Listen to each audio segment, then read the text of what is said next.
안녕하세요 여러분. 1월 16일 수요일 오전 2시 반에 찾아뵙는 리얼 스타트업 생존기 42차 시인입니다. 지금 위치해 있는 곳은 대한민국 논스고요.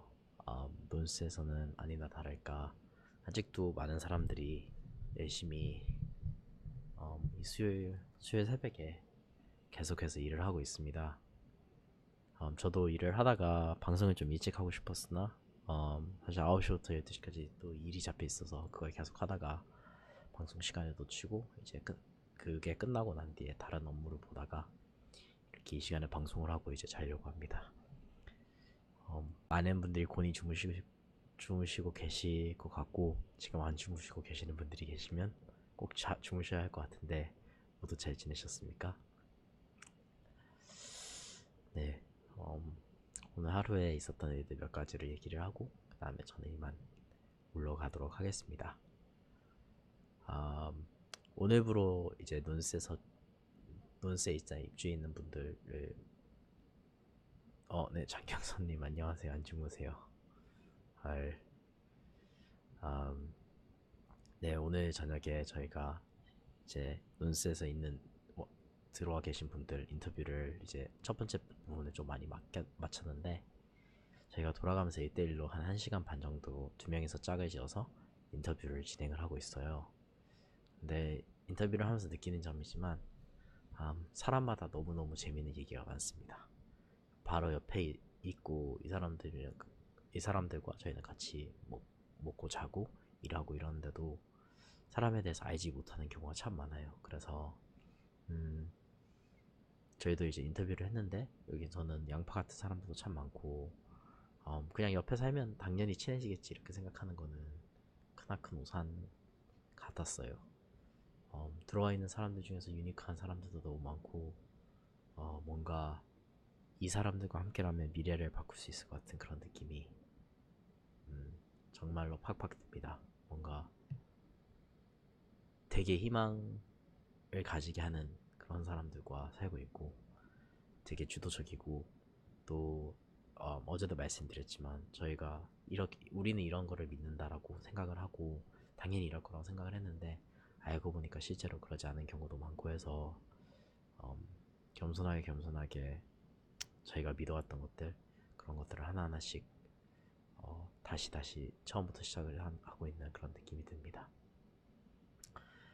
인터뷰를 하면서 몇 명 문스 친구들을 인터뷰했을 때 이 친구들이 이제 어떻게 보면 직장? 그러니까 업계 직장도 아니고 비블록체인 업계 직장을 다니는 친구들도 있어요. 블록체인 업계를 다니다가 그쪽으로 이직을 했거나 이런 친구들이 있는데 거기를 다니면서 느끼는 그런 생기는 갈등이 있는가 봐요. 당연히 기업이 크고 거기에는 사내 정치가 있을 것이고 어떻게 보면 그렇게 큰 기업에서 일을 하면서 이 기업을 어떻게 움직이는가 이것이 나의 막 실력으로 아니면 능력으로 인정받아서 움직이느냐 아니면 사람들 간의 관계를 내가 관계 사이에서 그 카드를 잘 플레이를 해서 내가 이 기업을 움직이는가 그런 것들이 있는데 확실히 약간 블록체인 업계가 워낙 약간 스타트업 마인드도 일단 되게 강하고 좀 스타트업 중에서도 좀 도전 정신을 많이 가진 사람들이 있는 그런 곳이다 보니까 어떤 친구들은 진짜 많이 하더군요. 근데 아닌 게 그런 전통적인 시스템도 일단 들어가서 배우면 정말 좋겠죠. 그리고 사실 이 친구들이 거기서 배워서 나와서 논스에서 다시 일하는 거를 저는 꿈을 꾸고 있기 때문에 아마 꼭 그러지 않는다 하더라도 이 친구들이 배우는 거 지금 힘들게 배우는 것 하나하나가 미래에는 되게 큰 힘이 되지 않을까 그렇게 생각을 합니다. 네, 나상훈님 안녕하세요. 이 시간도 시간이고 해서 시청자 수가 낮을 수밖에 없습니다. 네, 그리고 사실 제가 블록체인에 대한 방송은 계획은 하고 있으나 라이브로는 아마도 안 할 거여서 이럴 수밖에 없죠. 그래서 그게 이제 약간 네, 사람들에 대해서 제가 잘 모르고 있는 거구나. 일반 직장인들이 겪는 고충에 대해서 업계에서는 잘 모르고 있는 거구나라고 생각을 했는데 이게 이제 바로 다음으로 넘어가는데요. 최근에 이제 논스 내부에서 친구 한 명이 이 보고서를 돌리기 시작했는데 How We Gather이라는 보고서예요. 그래서 이 보고서의 내용은 음, 미국이라는 나라에서 커뮤니티가 이제 어제도 말씀을 드렸는지 모르겠는데 커뮤니티라는 그런 트렌드가 어쨌든 되게 핫하고 이것이 이제 벤처 캐피털에 돈을 많이 받기도 하고 펀드레이징을 많이 한다. 이게 사람들이 새로운 방식으로 이제 서로 모여서 일을 하는 그런 라이프 스타일, 생활 양식이 되고 있다라고 그런 거였는데 저도 아직도 막 저희가 커뮤니티를 하고 있어서 저희가 얼마나 뭐 특별한 걸 하고 있는지도 잘 모르겠고 이게 특이한 건지 잘 모르겠고 저희는 어떻게 보면 저희 그냥 마음을 쫓아서 저희가 생각했을 때 맞다고 생각하고 이거다라고 생각한 거를 쫓아서 이렇게 저렇게 갔는데요. 음, 오늘 깨닫게 된 거는 하위게더 보고서를 혹시라도 영어를 조금이라도 아신다면 꼭 보시는 걸 좀 추천해드리고 싶은데 꽤나 재밌어요. 그냥 읽으면 슬슬 읽혀서 사토미 이시하라님 안녕하세요. 네, 늦은 시간이지만 업무가 지금 끝났습니다. 일단은 오늘 제가 깨달은 거는 뭐냐면 저는 원래 뭐 의사, 변호사, 약간 사차 돌림 들어가는 그런 분들이 많이 보수적이고 좀 더 예술인 이런 사람들은 많이 진보적이지 않나 이렇게 생각을 했어요. 근데 오늘 이 보고서를 막 읽다 보니까 깨달은 게 네, 상호님 저는 한국입니다. 지금 한국 16일 수요일 오전 2시 37분입니다. 제가 깨달은 거는 어, 보수 진보를 가르는 척도 최소한 저한테 지금 약간 구시대적인 사람과 요즘 사람들을 가르는 척도는 아니면 뭐 진보적인 사람을 가르는 척도는 그 제로섬 게임이냐 파지티브 섬 게임이냐 그 차이인 것 같아요. 무슨 말이냐면 아무리 남들이 봤을 때 이해를 못할 그런 뭐 예를 들어서 뭐 음악가를 한다고 하더라도 예술인의 길을 걷고 있고 되게 대중적인 음악을 한다 하더라도 이 대중적인 음악이 내가 잘 되지 못하면 음, 내가 잘 되면 남이 잘 되지 못하는 거고 내가 그 사람 밟고 올라가야 되는 거고 그리고 그 사람이 잘 되면 나도 못 되고 그래서 누가 잘 되는 거 보면 배 아프고 이렇다면 그런 측면에서는 오히려 더 그 직업이 어떤 직업인가에 상관없이 되게 보수적이라는 생각을 많이 하게 됐어요.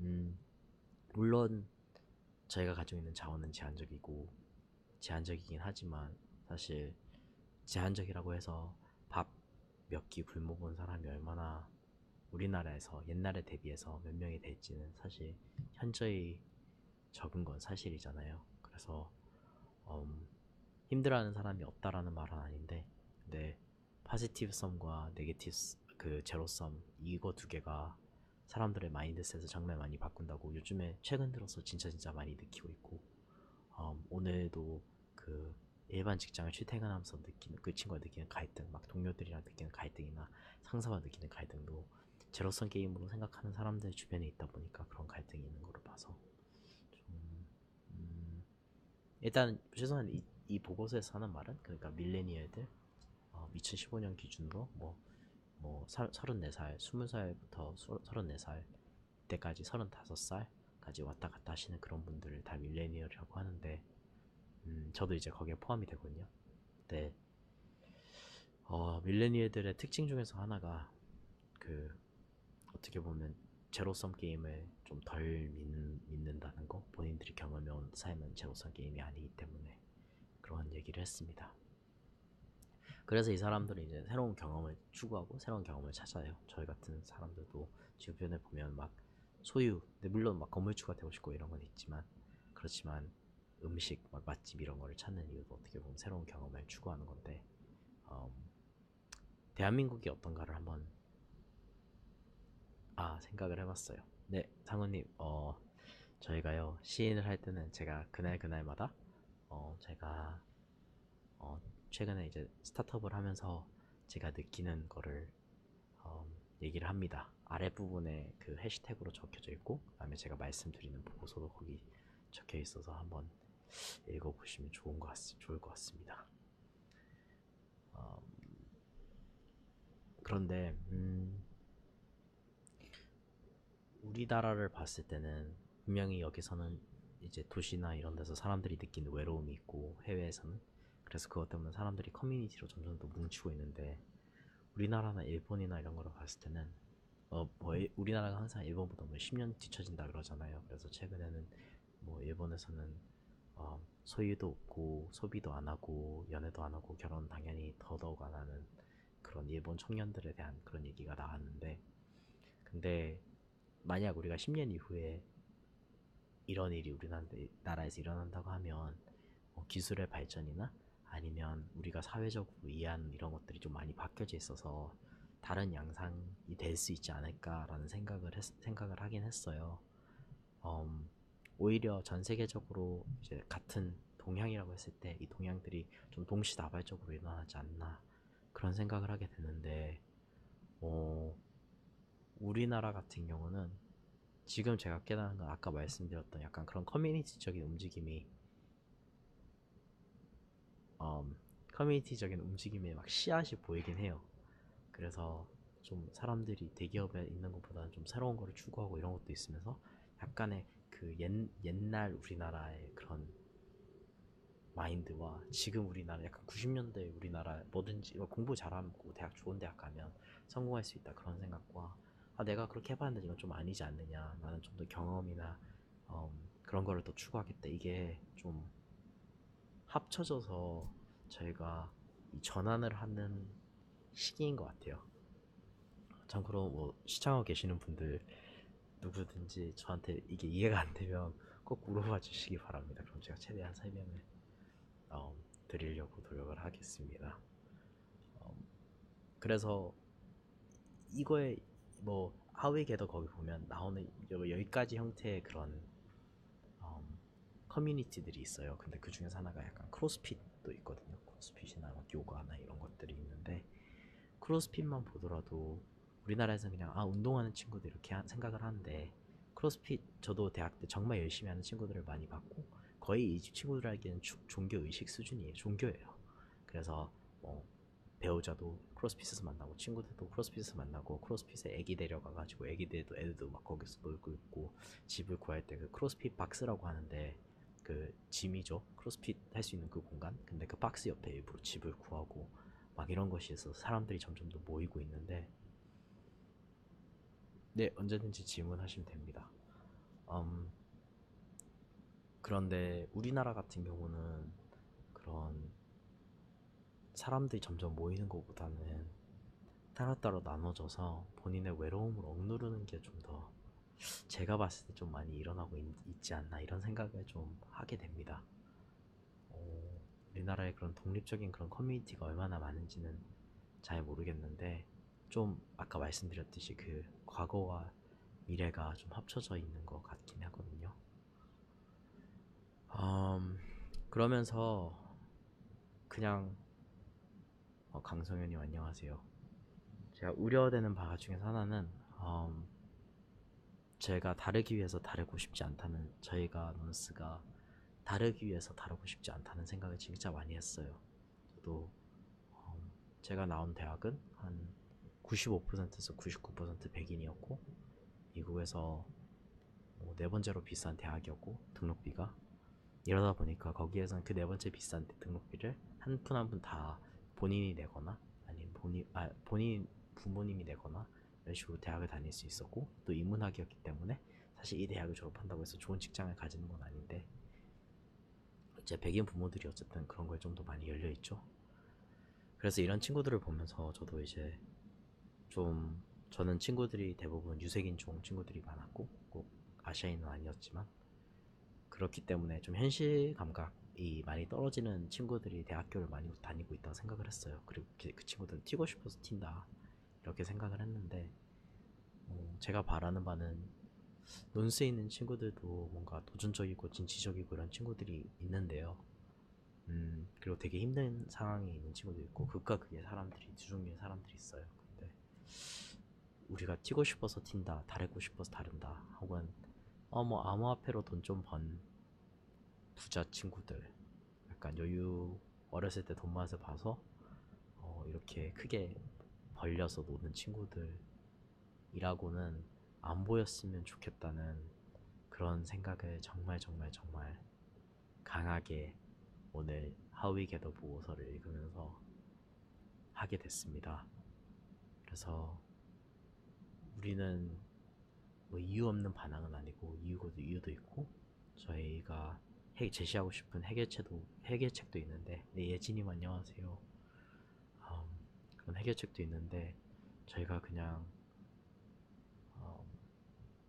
정말로 저희 사회나 저희 주변에 있는 사람들에게 대한민국을 변화시킬 수 있는 그런, 뭐 부동산 시장을 통해서 젠트리피케이션 도시계획을 통해서 변화시키거나, 블록체인이 거기에 일부분 도입돼서 변화를 시키거나, 그런 그런 기회를 저희가 만들어갈 수 있다면 너무나도 좋겠다는 그런 희망을 품고 이제 그렇게 하고 싶다라는 생각을 좀 많이 하게 됐습니다. 그런 용기를, 오늘은 이런저런 생각도 하고 사람들을 만나고 몇 주간 계속 생각하고 있던 게 뭔가 요약이 되면서 좀 마음이 뻥 뚫린 기분이어서 너무 좋습니다. 네, 사토미 이시아라님 아까 질문 드려도 된다고 말씀드렸는데, 아니면 뭐 여러분 다른 분들도, 저는 사실 오늘까지 준비한 내용은 여기까지고요. 질문 뭐든지 해주세요. 블록체인 질문이어도 좋고요. 어떠한 질문이라도 제가 성심성의껏 답변해 드리도록 하겠습니다. 예전에 이제 저희가 블록체인 관련 컨텐츠는 안 하는 건 아닌데, 좀, 네, 재정비를 하고 더 많은 거를 더 잘 내기 위해서 너무나도 과거에는 힘들었던 것도 많은데, 그걸 좀 쉽게 하기 위해서 노력을 하고 있습니다. 그래서 양해를 좀 부탁드리고요.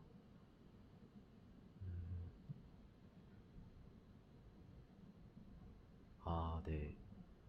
어, 부산 백소 시절 블록체인 강의 잘 듣고 있는데요. IT 지식이 없는 상태로 계속 들으니 뭔가 지식 누적이 되는 느낌이 안 들어서요. 라고 말씀하셨는데, 네, 그럴 수 있을 것 같습니다.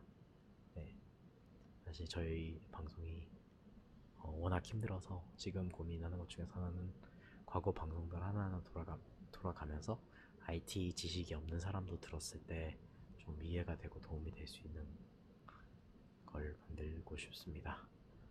어, 네, 사토미 이시아라님께서 문과신 걸로 아는데 IT 지식도 독학하신 거예요 라고 말씀을 하셨는데, 이게, 네, 저는 우리나라에서 교육을 따로 안 받았기 때문에, 초등학교 때만 교육을 받았죠.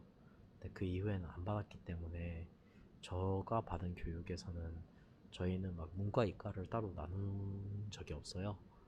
그래서 저도 고등학교 때까지는 일단 어, 대학 수준 수학까지 다 무조건 맞춰야 됐고요. 그리고 고등학교까지 이제 뭐 코딩은 제가 혼자서 컴퓨터 알아서 혼자서 했고요. 그 다음에 이제 고등학교에 코딩을 그만두면서는 사실 춤추고 그냥 학교 공부는 계속 했는데, 이제 대학 가서는 대학 전공이 인문학이었죠. 그래서 그때는 책을 정말 정말 정말 많이 읽었습니다.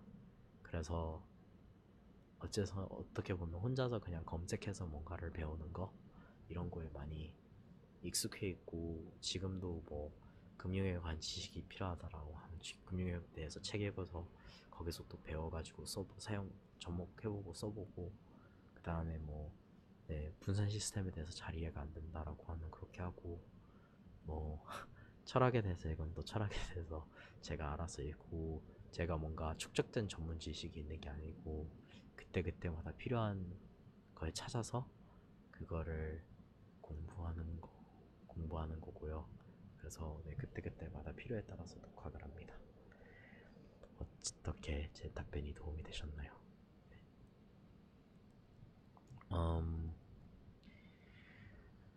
네, 2017년도 중후반기에 방송 열심히 들었는데요. 그때는 여러 코인, 토큰들 분석하고 알려주시고 그랬었는데 요즘도 하시나요? 라고 하셨는데, 네, 저희가 따로 오프라인으로 스터디나 그런 거는 계속 하고 있습니다. 그래서 크립토 터틀즈라는 것도 있고, 저도 이제 그걸 하면서 이제 자료들을 좀 준비를 해가지고 이제 발표를, 뭐 쇼를 만들어서 할 예정인데요. 코인들이 음, 저희가 거래소에서 막 쉽게 쉽게 살 수 있고 뭐 아이쇼를 할 수 있는 거, 이런 건 아닐 겁니다. 그런 건 아니고요. 여러분이 뭐 채굴을 하시거나 아니면 너무나도 이 친구들의 그 익명성 기능이 좋아서 거래소에서는 트레이딩하기 힘든 그런 토큰들을 제가 다루지 않을까 그런 생각을 하고 있습니다. 사토미 이시하라님, 네, 제가 코딩을 잘한 건 아니고요. 그냥 코딩을 했습니다. 전 잘하지 않았고 그때 계속 했다면 잘했을 수도 있겠죠. 근데 네, 어, 네, 송도현님께서 재밌는 질문을 물어보셨는데요. 어, 저 송도현 님이 저랑 같은 대학에 나오셔가지고 저는 사실 어, 대학교에서 읽은 책이요. 제가 세인트 존스 대학이라는 데를 나왔는데 어, 그냥 대학 책들 되게 많아요. 되게 많은데 그냥 요즘에는 네, 이 책을 다시 읽고 있습니다. 근데 뭐 딱히 뭐 책이 정해진 건 아니고 네, 그냥 대학 시절 때 읽었던 책도 많이 꺼내 읽고 그냥 읽는 것 자체를 좋아하고 배우는 것 자체를 좋아해서 그때그때마다 필요한 거를 검색해서 배우는 게 정말 좋다고 저는 생각하고 있습니다. 음, 네, 장경선님, 아닙니다. 항상 시청해주시고 또 영세님을 보내주셔서 감사합니다. 네, SSK님, 김정주 회장님 관련된 어떤 이야기를 말씀하시는 건가요? 네, 상우님, 온라인은 안 하시고 오프라인만 하라고 말씀하셨는데, 어, 저희가 온라인에서 일단 제가 지금 오프라인에서 하고 있는 수준으로 컨텐츠를 냈을 때는 아무에게도 도움이 안 될 겁니다. 아마도 되게 지루한 내용이 많을 거고요. 그래서 뭔가 옛날에는 저희가 위에서 계속 얘기하고 해서 이해가 되든지 안 되든지 간에 저희가 일단 기록을 해서 내고 이게 더 중요했는데요. 어느 정도가 되니까 소통에서 저희가 문제가 좀 있구나라는 생각을 진짜 많이 하게 됐어요. 그래서 이제는 아래 부분에서 저희가 이제 위에서 막 해서 컨텐츠가 많잖아요. 이거를 이제 좀 체계적으로 하나하나씩 나눠서 바닥에서부터 쌓아 올리는 그런 일을 해야 되지 않나 싶습니다. 그리고 오프라인에서는 저희가 스터디가 좀 특이해요. 저희 스터디에서는 작업 증명과 지분 증명을 둘 다 요구하는데 뭐 스터디 참여하시는 분들에게는 일단 지금 형태로는 굉장히 불친절하고요. 그 다음에 난이도가 상당합니다. 그리고 스터디를 참여하시기 전에 돈을 예치를 해요. 그 다음에 그 예치한 돈으로 참석을 안 하시면 까고 좀 아플 정도로 돈을 예치해서 매주마다 참석 안 하시면 그 돈에서 뺏고 그리고 네, 그래서 그 지분 증명과 자본 증명의 밸런스를 잘 맞추니까 참여율도 상당히 높고 그리고 거기 오시는 분들도 어쨌든 그 불친절함과 그리고 배울 열정이 가득하신 분들이 많이 오셔서 좋습니다. 어, 제가 알기로는 김정주 회장은 그냥 검사한테 불려나가는 게 그냥 이제 더 이상 실증이 나서 네, 그래서 그냥 물러나고 싶지 않으신가 싶습니다. 네, 사실 넥슨 팔면 코비스랑 비트스탬프도 어쨌든 고스란히 거기로 넘어가는 거니까 넥슨 NXC를 통해서 네.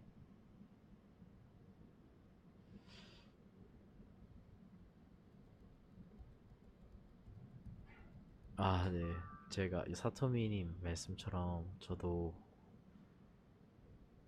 블록체인 강의만 하다가 지금의 제 삶은 블록체인 관련해서 지원 사업이죠. 어떻게 보면 블록체인에 미쳐 있는 사람들을 위한 사무실과 그 다음에 숙소를 제공하는 콜리빙과 코워킹을 제공하는 그런 일을 하고 있어서 음, 네. 그래서 제가 문송하지는 않다는 걸 제가 문송합니다를 시작하고 한 3주 차에 제가 깨달았습니다. 그래서 너무너무 그 점에 대해서는 죄송하게 생각을 하고 있습니다.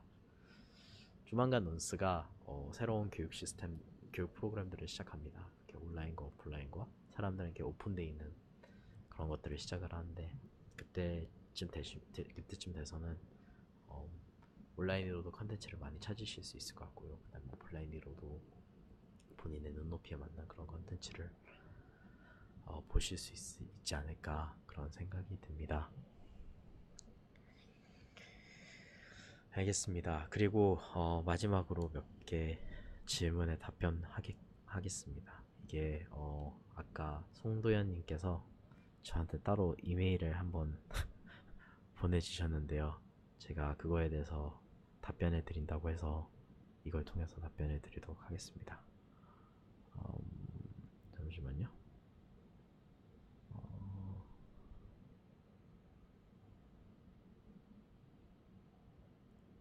네, 그러면 질문 하나를 하고 답변을 하고 이러도록 할게요. 네, 제 목요인 세인트 존스 2학년에 재학 중인 네, 송땡땡 양인데, 네, 질문이 이런 질문이셨습니다. 최근 방송에서 논술을 어떻게 정의해야 하는지에 관해 이야기하신 것을 들었어요. 현재 제가 이해한 논술은 어떠한 산업, 블록체인 기술에 특별하게 더 관심 있고 해당 기술을 이용하여 사업을 전개하고 싶어하는 사람들에게 특화된 네트워크를 제공하는 콜워킹 리빙 공간인데 이게 맞을까요? 라고 물어보셨는데, 네, 일단 맞고요. 현재 진행하고 계신 젠트리피케이션 관련 사업이 공유 오피스 공간인 논스와 어떤 연관이 되는지도 궁금합니다. 논스 내부에서 블록체인 관련된 기술을 이용하여 문제를 해결하는 것인지, 아니면 논스가 더 활발히 확장되며 부동산적인 측면에서 문제를 해결하려는 것인지 궁금합니다. 라고 말씀을 하셨는데요. 저희는 사실 블록체인 기술 자체는 저는 개인적으로 저는 블록체인 기술이 지금 나와 있는 모든 기술 중에서 가장 재밌습니다. 사실 이 기술 외에 다른 기술을 별로 보고 싶지도 않고 관심도 없습니다. 그런데 어떻게 보면 블록체인의 탈중앙화, 오늘도 그 비트토렌트에 예전에 CS로 있었던 분이 비트토렌트 회사가 있죠. 비트토렌트 잉크라고 거기 계셨던 분이 나오셔가지고 왜 트론이 비트토렌트에서 안 돌아갈, 왜 비트토렌트가 트론에서 못 돌아가는가에 대해서 글을 쓰셨어요. 근데 그분이 하신 얘기 중에서 하나가, 비트토렌트가 탈중화돼 있었는데 우리가 막 탈중앙화라는 무엇인가 이런 거를 다 떠나서 우리가 탈중앙화를 가지고 도대체 무엇을 할 수 있느냐가 가장 중요한 질문이 아닌가라고 말씀을 하셨는데, 그분이 말씀하신 거는 탈중앙화 철학을 통해서 가장 중요한 것 중에 하나는 우리가 기존에 있는 규칙들을 깰 수 있다가 그분이 생각하셨을 때는 가장 큰 장점이었고, 그게 이제 창의적인 파괴를 할 수 있다는 것이었는데, 저도 비트코인을 처음 접하고 이더리움 접하고 이런 오픈되어 있고 비허가성, 국경이 없고 중립적이고 검열 저항성 있는 블록체인들을 접하면서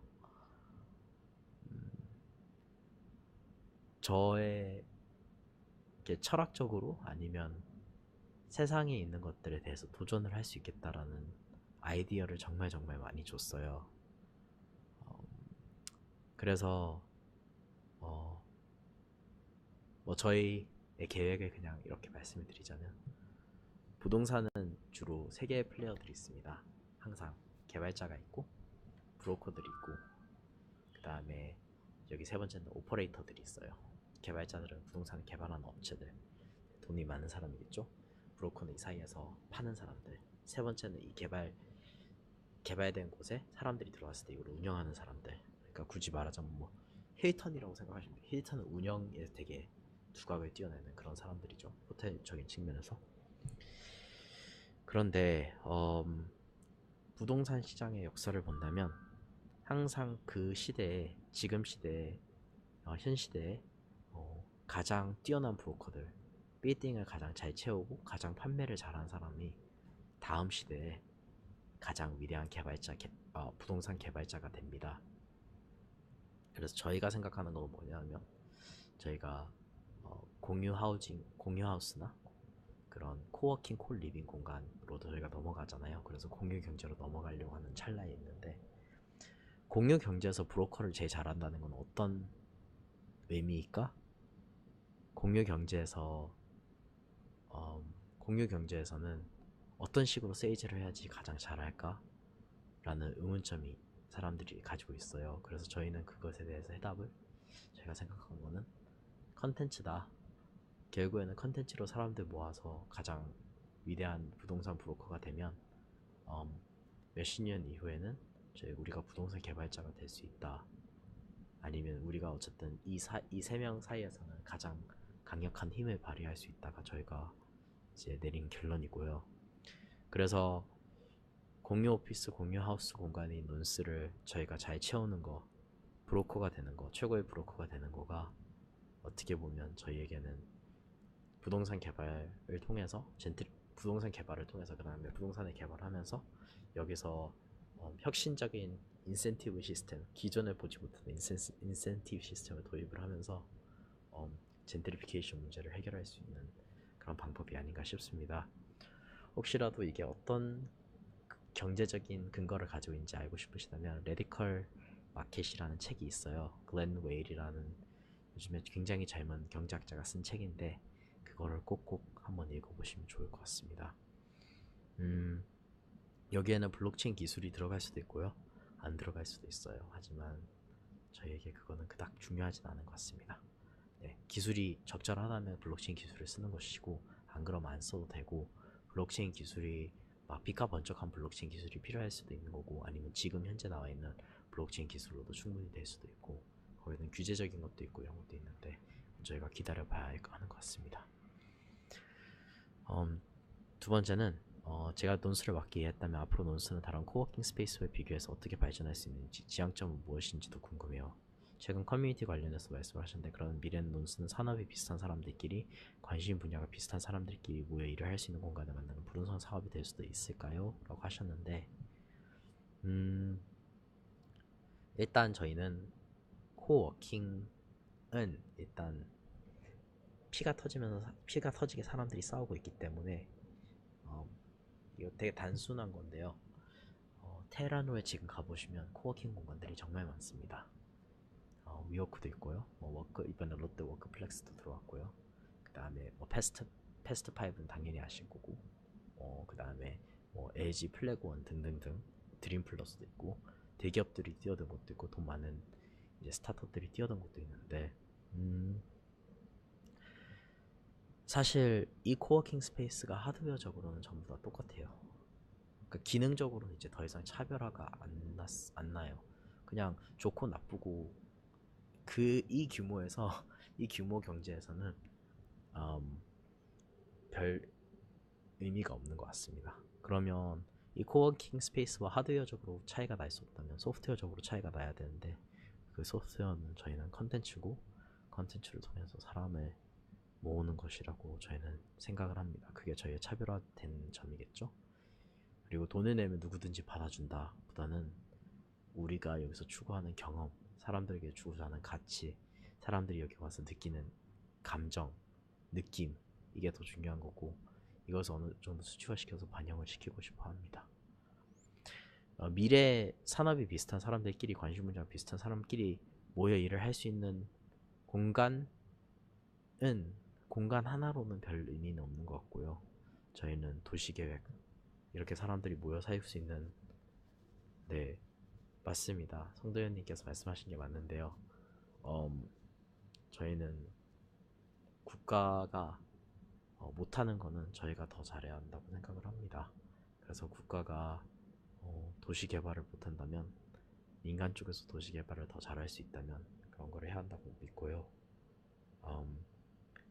논스는 3분의 1은 사업, 3분의 1은 종교,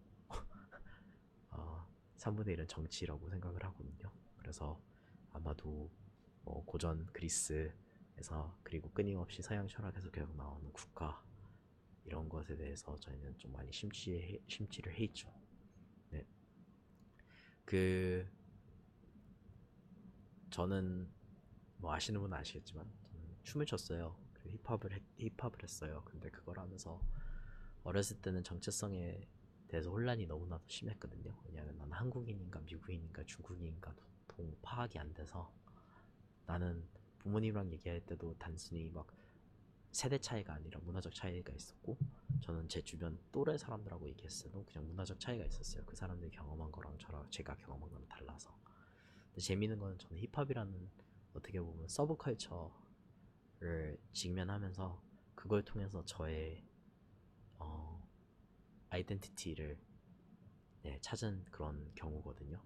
그래서 그걸 통해서 제가 안 거는 미래 현대인은 더 이상 국가가 제일 중요한 아이덴티티가 아니에요. 물론 투표권이 있으면 투표를 하겠죠. 근데 투표하는 사람보다 나는 국가에 어떻게 영향을 끼칠 수 없어라고 생각하고 투표권을 행사하지 않는 사람들이 더 많고, 네, 어떻게 보면 민주주의가 지금 현존하는 시스템 중에서는 그나마 나은 시스템이지만 민주주의보다 더 나은 시스템이 있을 수도 있는데 왜 실험을 안 하냐라고 생각하는 분들이 특별히 저희 세대는 좀 더 많은 것 같아요. 그렇기 때문에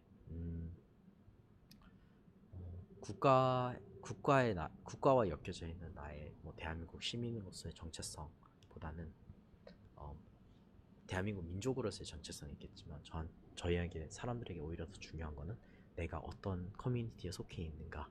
그 커뮤니티가 뭐 온라인 커뮤니티일 수도 있고 오프라인 커뮤니티일 수도 있고, 그게 뭐 직장은 아니잖아요. 평생 직장 해가지고 뭐 나는 무슨 대기업에게 충성을 해야겠다 이런 것도 없고, 오히려 그 서브컬처 안에 있는 그 커뮤니티, 거기에 사람들이 자기 정체성이 더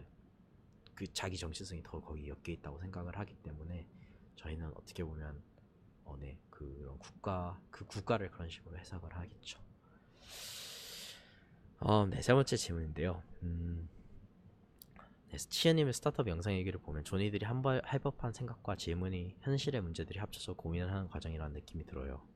어떤 부분에 대해서는 꼭 사업에 관련됐다기보다 인생을 어떻게 살아야 하는지에 대한 고민이라는 생각도 들고요. 저는 시은님이 계신 산업이 기술이 더 중요시되는 분야라고 보고 있는데, 해당 분야에서 시은님께서 하시는 고민이 사업 진행에 어떻게 도움이 되시는지 궁금합니다. 질문을 요약하면 현재 진행하시는 일에 세인트존스의 공부가 어떻게 영향을 주는지라고 하셨는데요. 네, 여기서 답변을 드리자면요. 일단은 기술이 더 중요하긴 한데 그 코드도 특별히 이제 비트코인 코드 같은 경우는 사토시가 대놓고 나는 중앙화된 은행 시스템이 싫어요. 난 탈중앙화된 P2P 화폐를 만들고 싶어요. 라고 말을 해서 했기 때문에 어떠한 기술이라 하더라도 그 기술에 대한 의도가 있잖아요. 그래서 비트코인의 그 의도는 굉장히 반항적인 의도로 시작을 했어요. 음, 그래서 그 의도가 있기 때문에 기술을 중립적으로 보는 것도 하나의 방법이지만, 어떻게 보면 이 기술을 최초로 만든 사람이 중립적으로 보지 말라고 만들어 놨는데, 네. 그래서 돈이라는 것 자체가 또 제 믿음과 되게 깊게 이렇게 연관이 되어 있잖아요. 그렇기 때문에 음, 저는 미래에는 오히려 더, 그러니까 뭐 저희 학교를 모르시는 분들에게 말씀을 드리자면 세인트 존스는 매우 좋은 학교지만 제가 있을 때 학교는 너무 싫어했던 이유는 너무 이론적이어서 싫어했습니다. 행동으로 실천을 안 하고 말이 너무 많아요. 네. 그래서 저는 학교가 싫어서 사실 학교에서 내주는 과제를 제외하고는 행동으로만 하는 춤만 췄어요. 좀 웃기긴 한데, 근데 이거를 현실이라는 약간 어, 특정 고전을 읽으면서 고전이라는 책의 문맥 안에서 우리가 사고를 할 수 있듯이 삶이라는 현실이라는 더 큰 문맥 안에서 저희가 사고를 할 수 있어야 되고, 어, 그래서 그리고 이거는 사실 어떠한 상황에서 적용이 돼요. 그래서 제가 봤을 때는 음, 산업에 대해서, 그러니까 제가 특정 기술에 대해서 고민을 할 때도 어쨌든 그 기술에 대해서도 고민을 해야 되고, 내 내부에 있는 것에 대해서 고민을 해야 되고, 제가 지금 접하고 있는 텍스트라고 하면 그 코드겠죠. 그 코드 베이스에 대해서 고민을 해야 되고, 이 코드가 사람들한테 어떻게 영향을 끼치는지 사회에 대해서도 고민을 해야 되고, 그런 다방면에서 모든 것을 고민을 해봐야 되는 것 같아요. 그러니까 내 스스로 내 내면에 대해서, 그 내가 보고 있는 그 코드에 대해서, 내가 살고 있는 뭐 사회에 대해서, 이런 것 중에서 하나라도 빠지면 좀 부족한 것 같고, 오늘도 저희 논스에 입주해 있는 코드박스라는 기업의 이사님 한 분이랑 얘기를 하셨는데, 그 세상에 어쨌든 뭔가 변화를 가져오는 그런 기술을 만들고 싶으시다. 네, 유익이 되는 그런 기술을 만들고 싶으시다라고 말씀하셨는데 기술만 공부한다고 많은 사람들이 생각을 하는데 그것 아니고 이 기술이 어떤 영향을 끼칠 건가 그런 큰 컨텍스트는 계속해서 초점을 맞춰야 된다고 생각을 해요. 그래서 네, 세인트 존스 공부가 제 일에 영향을 주는 거는 그냥 단순한 것 같아요. 아까도 사토미 이시하라님께서 말씀하셨는데 궁금해요. 그러면 검색해보고 이건 학교가 가르치는 건 아니죠. 학교는 검색을 안 가르치기 때문에 검색해보고 읽고 그것에 대해서 남들과 토론하고 그 다음에 그것에 대해서 제 생각을 정리해서 쓰고 그 다음에 쓴 거에 대해서 행동하는 거 이건 학교에서 또다시 안 가르쳐줘요. 제가 행동을 하고 그 다음에 그것에 대해서 다시 돌아와가지고 분석을 하고 다시 돌아와서 또다시 계속 그 관점을 반복하는 거는 어떻게 보면 저희 학교에서 하고 있는 공부와 비슷하다고 말을 할 수 있겠네요. 뭐 학교에서 칸트를 읽으라면 칸트, 아인슈타인을 읽으라면 아인슈타인, 뉴턴을 읽으라면 뉴턴. 제가 읽고 싶은 거 읽기 싫은 거 뭐든지 다 강제로 읽게 하면 결국에는 내구성이 생겨서 저항력이 생겨서 세상에 나와서 무엇을 읽든지 간에 학교에서 읽은 것만큼은 안 힘들기 때문에 뭐든지 다 버텨낼 수는 있습니다. 네, 도움이 되셨으면 하고요. 네, 그리고 마지막으로 송도현님께서 그렇다면 논술하는 공동체가 국가만큼 영향을 갖게 된다면 그 공동체의 중심은 누가 될까요? 어떤 공동체가 생긴다면 권력층은 아니더라도 누군가는 중심을 갖고 있어야 할 텐데요. 네, 그걸 말씀하셨는데 저희는 중심을 갖고 그러니까 리더는 있을 것 같거든요. 거기 공동체 리더. 그런데 뭐 그 아테네 솔론이나 아니면 그 스파르타의 라이크르저스 리케리구스인가? 한국어로 뭔지 누군지 모르겠는데 어쨌든 그걸 봤을 때 리더들은 확실히 있지만 그 공동체에서 존재하는 법이나 이런 것들이 있고 그거를 이제 뭐 비트코인은 프로토콜이라고 하죠. 그래서 그런 프로토콜을 따라서 사람들이 움직이게 할 수 있고 그 강력한 인센티브 메커니즘으로 사람들이 사람들의 행동을 좋은 면으로 유도해낼 수 있는 방법은 존재를 합니다.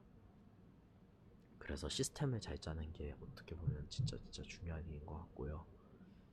공동체 중심이 누가 있다는 게 그게 부정적인 건 아닌 것 같아요. 리더는 사람들 간의 관계에서는 어떻게든지 있고 그리고 이 리더가 권력이 어느 정도 쌓인다면 이 권력을 어떻게 공동체가 회수해서 갈 것인지에 대해서도 사실 시스템적으로 생각한다면 그거는 애당초 처음부터 이루어져야 되는 그런 일인 것 같고요. 지금 컨텐츠에 대해서 컨텐츠를 생산하시는 사람과 논술 일부가 될 수 있냐고 하셨는데 저희는 아마도 그 점에 대해서는 네라고 답을 드리고 싶은데 컨텐츠를 뭐로 생각하는지는 모르겠지만 저희는 컨텐츠를 엄청 간단하게 세 가지로 생각을 합니다. 저희가 생각하는 컨텐츠는 첫 번째는 코드가 컨텐츠고요. 사람이 쓸 수 있는 코드. 그 다음에 두 번째는 소셜 미디어. 여기서 미디어라는 거는 매개체가 될 수 있는 모든 것들. 그게 글이 됐던, 그게 그림이 됐던, 그게 영상이 됐던, 그게 오디오가 됐던, 그게 예술 작품이 됐던 그런 모든 것도 컨텐츠라고 정의를 내리고 세 번째는 이벤트나 행사. 인간들이 함께 모여서 뭔가를 조직할 수 있는 그런 모든 것들이 저희는 컨텐츠라고 여깁니다. 이렇게 광범위하게 컨텐츠라고 정의를 내리면 오히려 컨텐츠를 생산하는 사람이 아닌 사람이 없어요. 네. 하지만 그거를 좀 더 장려를 하고 그걸 좀 더 갈고 닦도록 말하고 어떻게 보면 인간은 자기 자신을 표현하며 살아야 되는데 그게 자연스럽게 녹여져 있지 않나 싶습니다. 네. 참고로 엔디케이트님께서 말씀해 주셔서 너무 감사한 게 엔디케이트님께서는 논스에 오셔서 일을 합니다. 그래서 어, 엔디케이트님께서 일론 머스크가 말했듯이 기술을 도약하는 데는 단순히 시간이 흘러서 발전하는 게 아니라 뒤에 핵심적으로 일을 하는 사람들이 존재하기 때문이라고 하잖아요. 개인적으로는 공동체도 그런 것 같아요. 성장과 관련된 일을 하는 사람들이 필연적으로 중심이 될 수밖에 없지 않을까요? 라고 말씀하셨는데, 네, 저도 그 말에 어, 전적으로 동의를 하고요. 니키이트님께서 행동으로 해주시는 게 되게 많으셔서 저희가 논스가 되게 겨울에도 따뜻하게 지낼 수가 있습니다. 음, 왠지 이거 막 세인트 존스 얘기가 나오는데 다음번에는 한번 제 학교에 대해서 쇼를 한번 해봐야겠군요. 근데 어, 네, 도현님께 말씀을 드리고 싶은 거는 저희 학교에서 경험을 자주 해보셨을 것 같아요. 근데 생각을 해보세요. 학교에서 어, 연극을 하자라고 했을 때 연극 준비 기간이 2개월이 있으면 어, 첫 7주는 연극을 어떻게 할 것인가에 대해서 연극이 무엇인가에 대해서 7주 동안 토론을 하고 마지막 1주에 부랴부랴 일을 하잖아요. 근데 그 방식만이 저는 옳다고는 생각을 하지 않아요. 학교에서도 그 방식이 되게 이상하다고 생각을 했고 그 7주, 8주 동안 총대를 메고 누군가가 메고 그거를 추진시키고 그의 완성도를 높이는 것이 저는 정말 나쁘지 않다고 생각을 합니다. 네, 뭔가 말만 해서 해결이 되지 않는 것들이 저는 있다고 생각을 해요. 토론만 주구장창해서 해결되지 않는 게 있다고 생각을 하고 또 그거에 이제 도현님이 저희 동부에 있는 아나폴리스 캠퍼스에 계시는지 서부에 있는 산타페 캠퍼스 맞다 동부에 있는 아나폴리스 캠퍼스에 계시는군요. 그러면 저희 동부에 있는 아나폴리스 캠퍼스 건너편에 있는 그 미 해군 사관학교 생도들을 보신다면 해군 사관학교 생도들은 행동부터 먼저 하고 생각은 나중에 합니다. 그렇지만 일은 매우 잘 돼요. 그래서 저는 그런 측면에 있어서 생각이 되게 다른 접근법이 있다고 생각을 합니다. 네, 그렇게 어쨌든 오늘 길고 긴 거의 50분에 걸친 이런 얘기를 나눴고요. 마지막 판에 저 학교에 대해서 이런저런 얘기를 많이 나눴는데 네, 이것에 대해서는 너그러운 양해를 부탁드립니다. 혹시라도 더 궁금하신 점이 있으시다면 추후에 연락을 해주시고요, 모두. 그리고 아까 말씀드린 바와 같이 저희가 다시 진짜로 사람들이 이해하기 쉽게 교육을 다시 하자라고 뜻이 좀 어느 정도 모아졌고 그거에 대해서 저희가 최종적인 가정들을 좀 테스팅해보고 있기 때문에 그런 식으로 저희가 이걸 진행하지 않을까 싶습니다. 그래서 여러분들께서도 좀 더 익숙한 약간 블록체인어스 스튜디오 디센트럴 그런 모습을 뵐 수 있지 않을까 싶습니다.